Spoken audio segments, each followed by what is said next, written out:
This is a show about sports stuff, all about sports stuff. Yeah, yeah, yeah.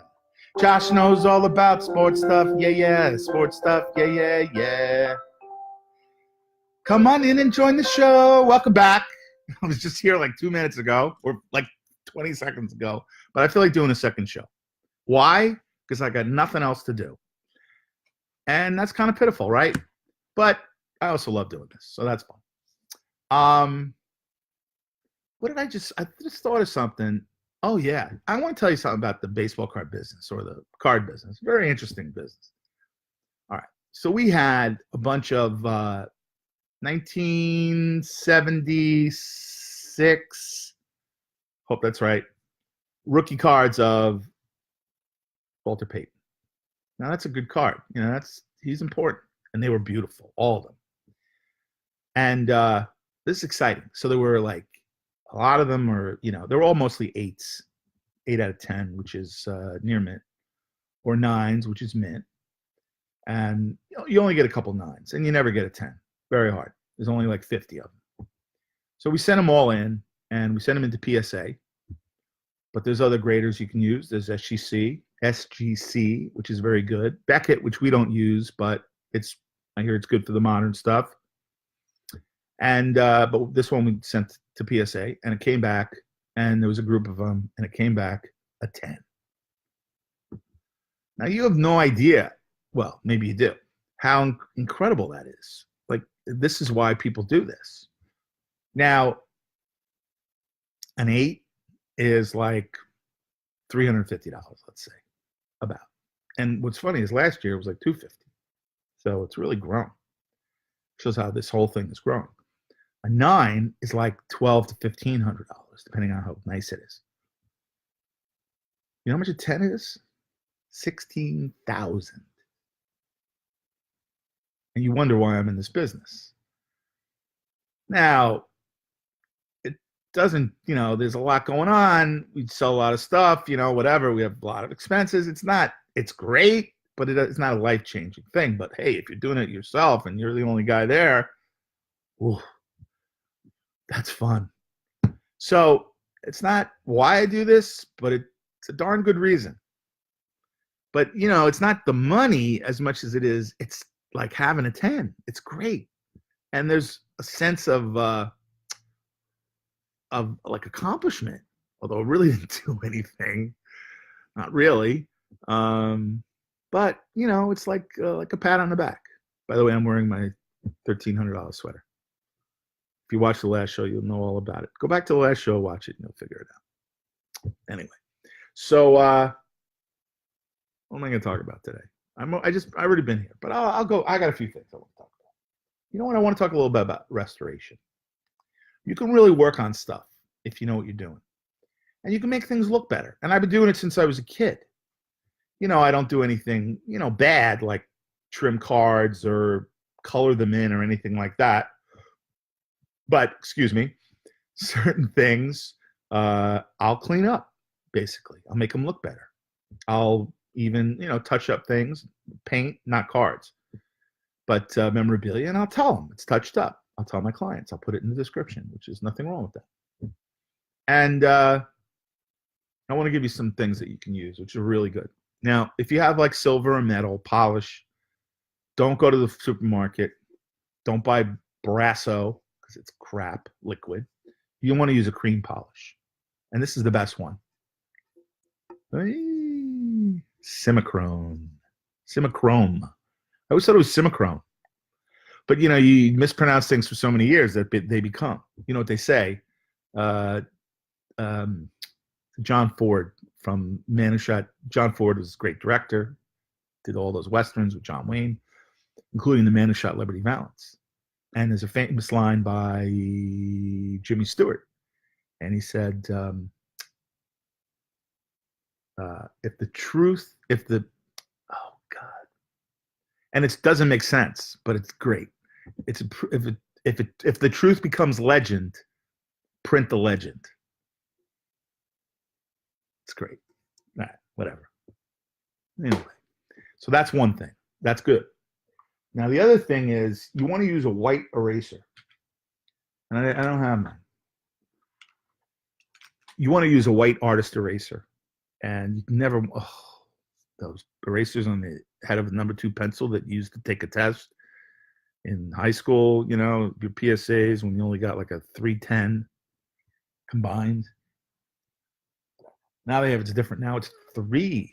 It's like 800, 800, 800. I think I did okay. I got into a good school. Babson College. Go Beavers. I thought it was a joke when I went to school, and it was called the Beavers. It's like, oh, they're making a joke. Oh, that's right, the Beavers.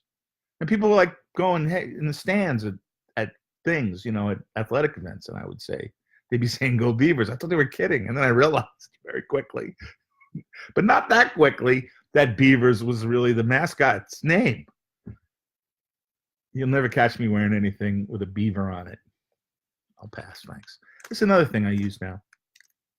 It's kind of cool because it's like very medical. It's got a little package. And you're supposed to dispose of them quickly, but I use them all over and over again. It's a scalpel. I'm a little paranoid about this because anything like this that's really sharp, you always think, you think you're going to cut yourself. I have a funny thing to say. Well, I don't know if it's funny, but I never wanted to own a gun because I always thought I would accidentally shoot my father. Isn't that strange? Not myself, my father. Why my father? Wow. I need some therapy on that one.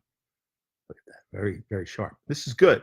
Use it to cut things, obviously, but you can actually use this to scrape things off of things. Certain things won't come off, like on paper. You cannot cut. You cannot like remove certain things by eraser or water or wash it off. Sometimes you have to scrape it off. Now, it doesn't come out that great, but sometimes it comes out decent. It comes out better than it was before. But remember, the key to conservation, don't go too far. You get it looking good, it's almost perfect, don't keep going. That's my biggest mistake. Goes too far, and then I go, How many times? Sometimes I'll just crumble the thing up and throw it away because I don't want to look at it anymore. That's not good. I'm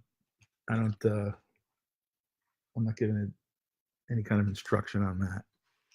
This kind of thing. I bought these. I bought these pennants. I bought this really cool little collection of pennants. I bought it on eBay. And it wasn't the stuff that I'm talking to you about. It was the guy. I got all this stuff on my bed. It's really bad. The guy was awesome. This old man. I know he's old because he collected them himself back in the 50s, 60s too. Like, I'll read the letter.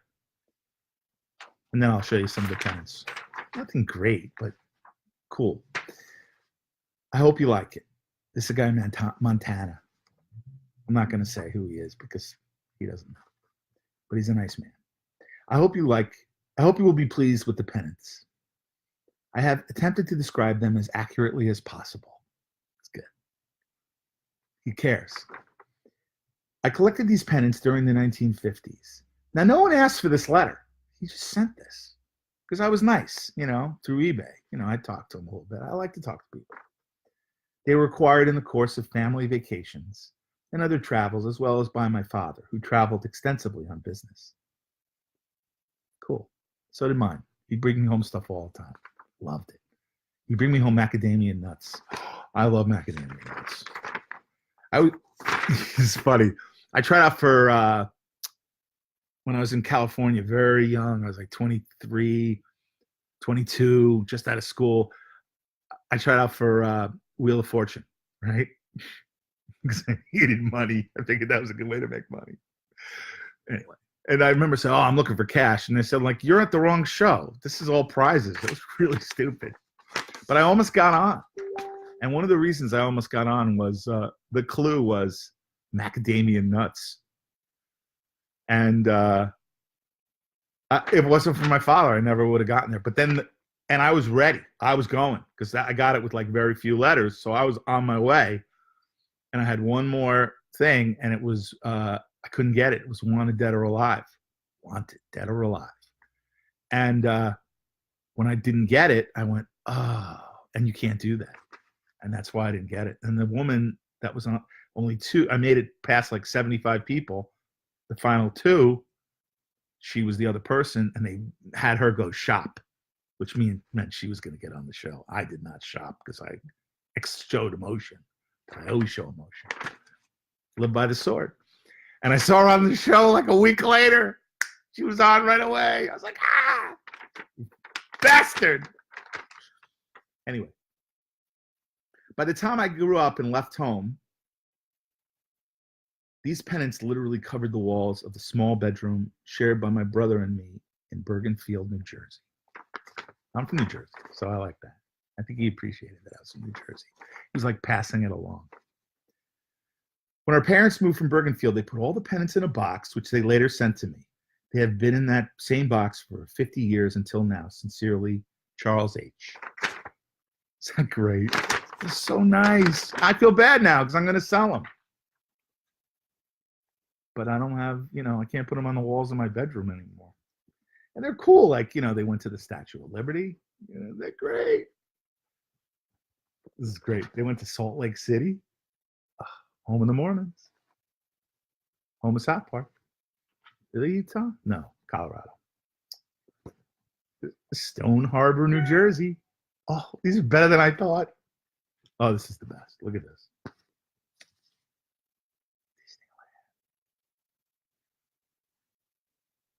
Now, this is great. Watkins Glen. However, the tag on the end, which he didn't take a picture of, I didn't know it was coming, is the best thing. Look at this. Oh, Zachary for president. And it's like a pin. It's pinned into the pennant. Oh, this is awesome. He was the like a late night movie host, like Elvira did years later in Los Angeles. Like they had people all over the country. It was cool. Remember when they used to have shows that were they used to have we had local TV, like in New York it was like Channel 5, Channel 9, and Channel 11, and then you had 13, which was PBS. But those were like local stations, so they had their own programming. They were great, syndicated, some of it. And you'd watch cartoons, in the morning or when you got home from school, and they'd have their own host. And then they had Bozo the clown. I love Bozo. Oh my God. Bozo would give away a bicycle. Oh, the Bozo bicycle was awesome. Oh, and I had a crappy bike. I was very maltreated as a child. No bike, no expensive bike. I could barely ride it. So I love that. Speaking of Bozo. Dang, brother. Isn't that great? Got rid of this. The PETA people drove them out of business. But it's changing times, too. They closed it. It's a shame. And we had a local one. Well, it's like Mills Brothers. They came to our town like once a year. It was awesome. And they had shady people working. Yeah, the carnies were pretty bad. Supposedly, they'd come in and they'd like have a show at night, and during the day they rob your house. Great. Oh, whatever. So I'm sure I've said 8 things that are wrong, or at least going to be taken wrong. Look at that. That's the good one. That's one of the reasons I bought it. And the other reason is a much better reason, bigger reason. Phenomenal. Wow, look at that. Dodgers. Ebbets Field.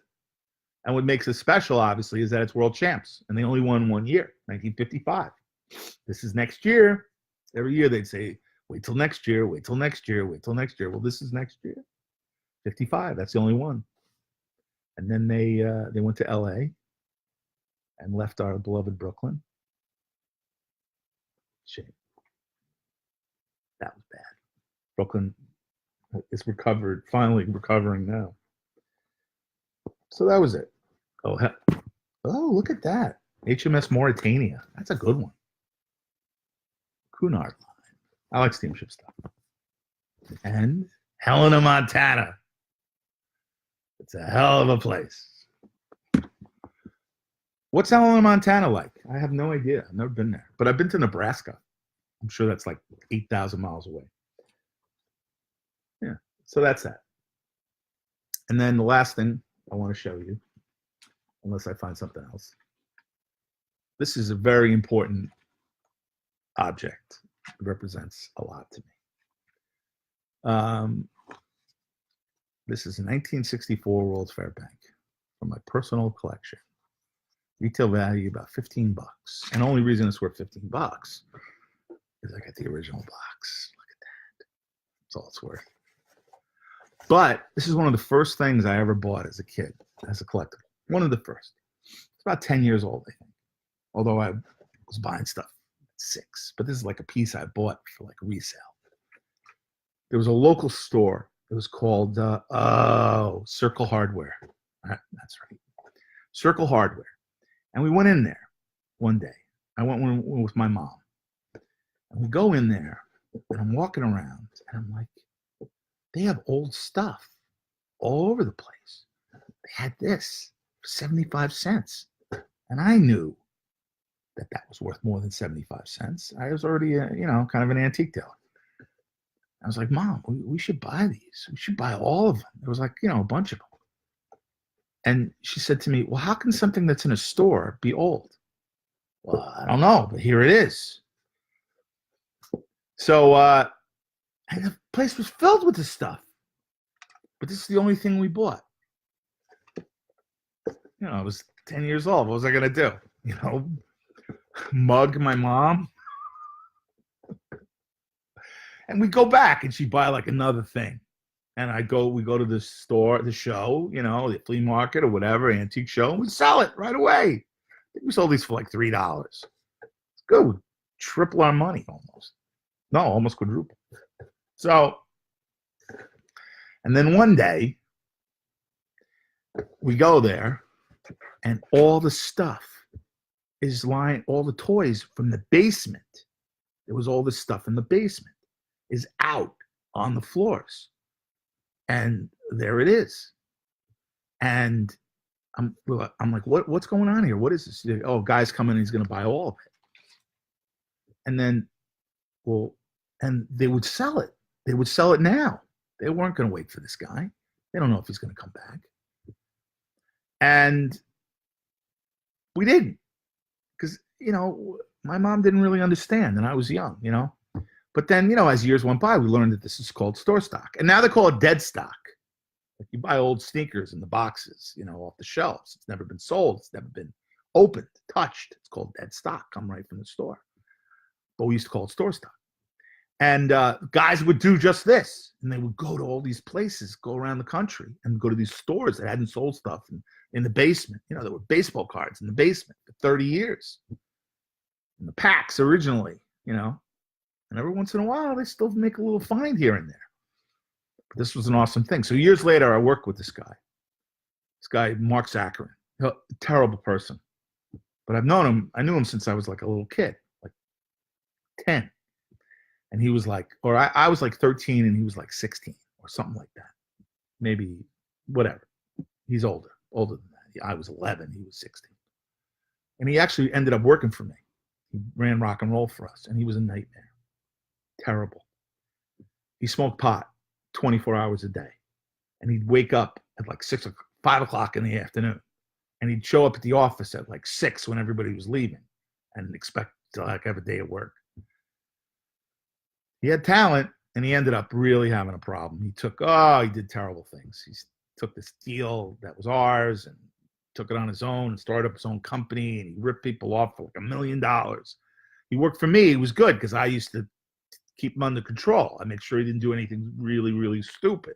And if he wanted to like throw money at people or do something like that, I'd say no. And, we were doing really well, but he wanted it himself. It's hard to deal with a drug addict every day. So he ended up getting really scamming people for like $1.5 million and declared bankruptcy, and it's awful, really hurt a lot of people. And it was funny because they did one of these like Dateline type shows on him. It was really funny because they went to their door. Why are you not paying these people back?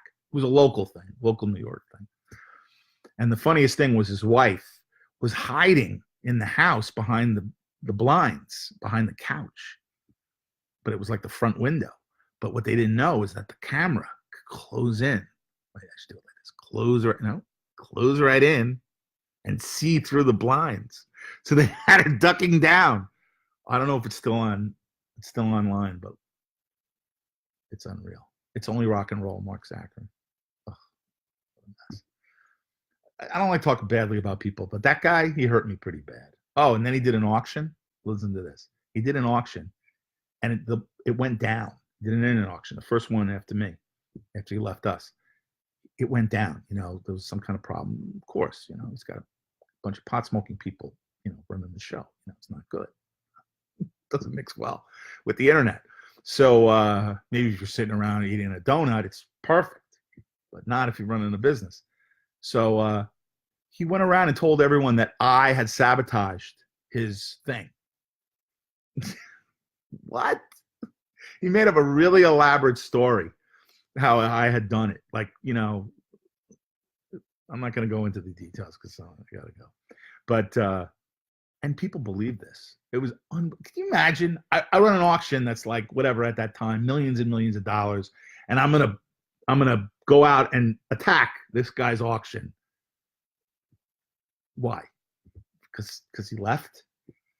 I don't know, it's like shooting your ex-girlfriend. Hey, you know what I mean? Come on. Anyway, I enjoyed this. You know what this is? This is a show about sports stuff, all about sports stuff. Yeah, yeah, yeah. Josh knows all about sports stuff, all about sports stuff. Yeah, yeah, yeah. Hope you really like the show. Good night, everybody. Follow us on Facebook, Instagram, Joan J. We love you. Everything. I wish you all the best. I wish you all the best. All right.